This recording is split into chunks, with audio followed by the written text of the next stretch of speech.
अगर थालापति विजय के सामने कोई जनता के अहित की बात करेगा तो सामने चाहे कोई भी हो, अडानी हो या पडानी, जवाब तो करारा ही मिलेगा।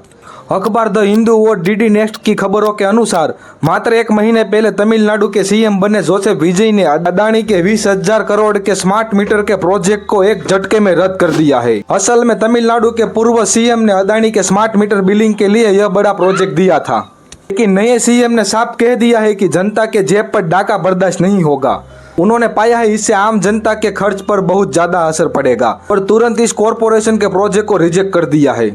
ये वही स्मार्ट मीटर प्रोजेक्ट है जो देश में कई राज्यों में धड़क से चल रहे हैं, लेकिन इसके नतीजे डरावने वाले हैं। हालात इतने बिगड़ गए कि यूपी सरकार को नियमों में ढील देनी पड़ी और आंध्र प्रदेश में इसके खिलाफ चांस बिठानी। इतने भारी विरोध के बावजूद अदानी ग्रुप इस मार्केट का बेताज बादशाह बन चुके हैं। हमारे प्यारे नरेंद्र मोदी ने अदानी ग्रुप को इंटेल आई स्मार्ट कंपनी थाली में पिरोस कर दे दी। दरअसल एक कंपनी हाफ गवर्नमेंट कंपनी थी। यह कंपनी डिजिटल मीटर बनाने का काम करती थी। कंपनी खरीदने के बाद अदानी ग्रुप बेताज बादशाह बन चुकी है इस मार्केट की। आपको क्या लगता है, आपके घर में डिजिटल मीटर लगना चाहिए या नहीं लगना चाहिए? अपनी राय कमेंट में जरूर बताना।